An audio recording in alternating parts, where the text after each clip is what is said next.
Richard Wolff explains why some governments are more successful at squashing COVID than others. It's fascinating. Check it out. Leave your comments, ding the bell, share it with your friends, and subscribe to our channel. See at work.info, author of numerous books. His most recent, The Sickness is the System, When Capitalism Fails to Save Us from Pandemics or Itself.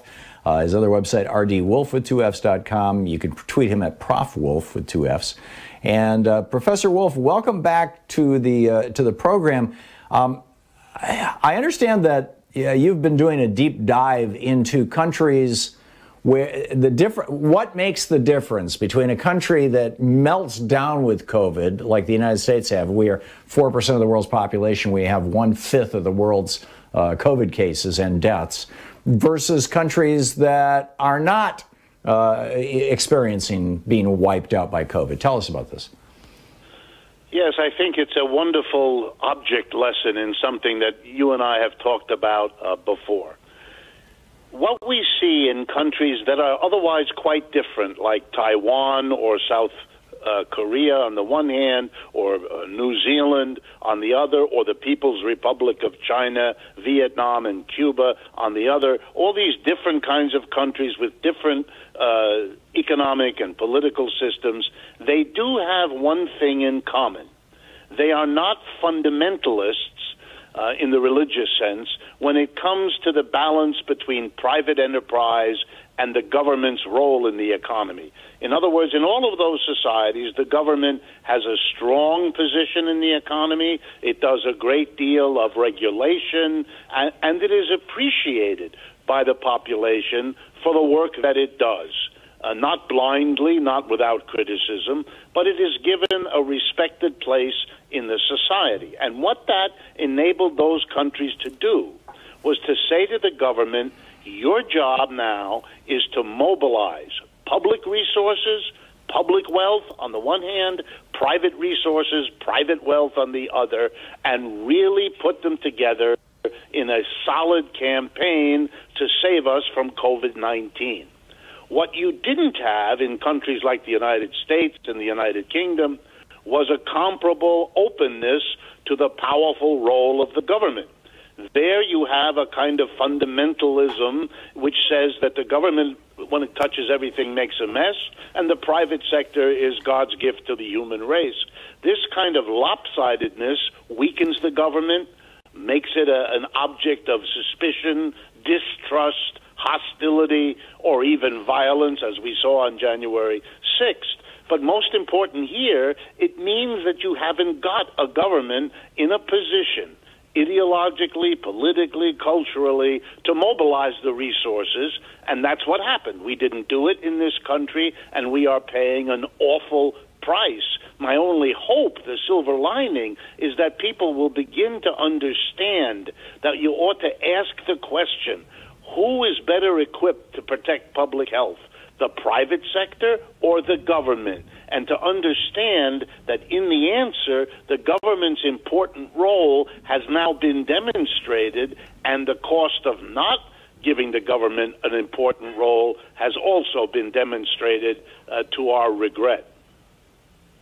I've been positing for some time. I've laid it out in two of my books. It's in the op-ed I wrote for Medium.com today, that there is only one power on earth capable of constraining and restraining toxic billionaires or toxic corporations that want to rip off consumers, that want to pollute the air, in the case of the billionaires who want to control or pollute our political system.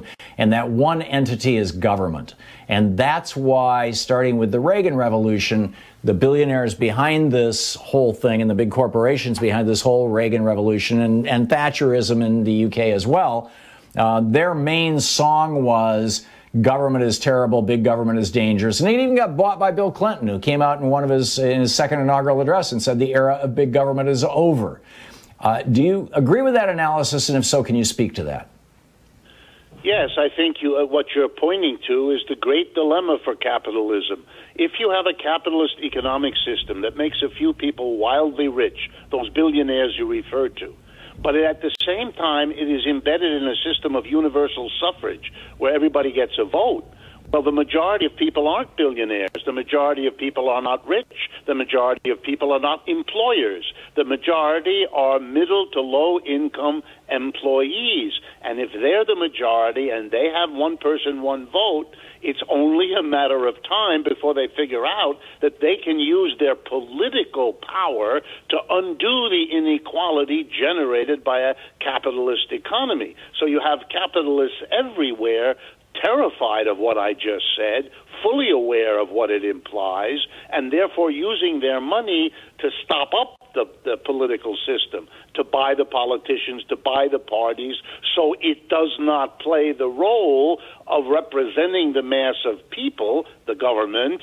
in order to do what you just said it needs to do to constrain those billionaires. But here's, in a sense, the flip side. The irony of ironies is this. What holds those billionaires back saves them from destroying the goose that is laying their golden eggs.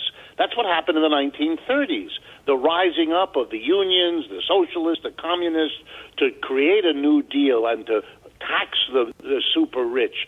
That's what got us through the Great Depression without a fascism in the way that happened in Italy or Germany or Japan. We don't have that now, and so these billionaires, even during a pandemic, get themselves richer and richer, keep the government immobilized, and now we see in the deaths of our fellow citizens what the awful consequences are of an unconstrained employer class. Right. So if the challenge, in the roughly 2 minutes we have left here, if the challenge is to essentially re-educate Americans that both Reagan and Clinton were wrong when they said big government is a negative force in the lives of Americans, and that big government can actually do things for Americans when it's directed appropriately, how best do we go about educating people? Is it just an example of doing it? I mean, it's Joe Biden and Congress just pushing through legislation that actually works? Well, I don't know. I don't see them doing it, frankly, and so I haven't asked myself that question. But let me use my remaining minute to make a point. The government is already doing it.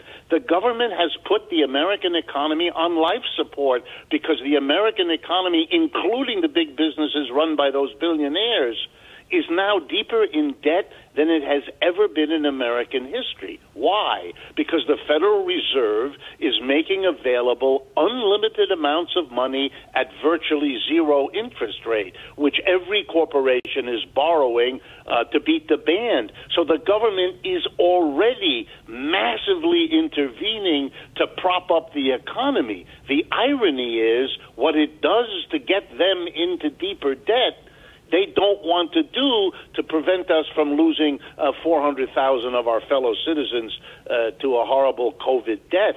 So in a way, the system has admitted that it needs big government to help it, but it is so selective that it doesn't understand the very lesson it is relying on. In other words, these corporations and billionaires are more than happy to take trillions, literally, of dollars from the Fed, but they don't want the Treasury Department to give even billions of dollars to average Americans. Yes, it's an amazing, schizophrenic response of people who really do not want to see much beyond their checkbook, and they will come to regret that their viewpoint is so myopic.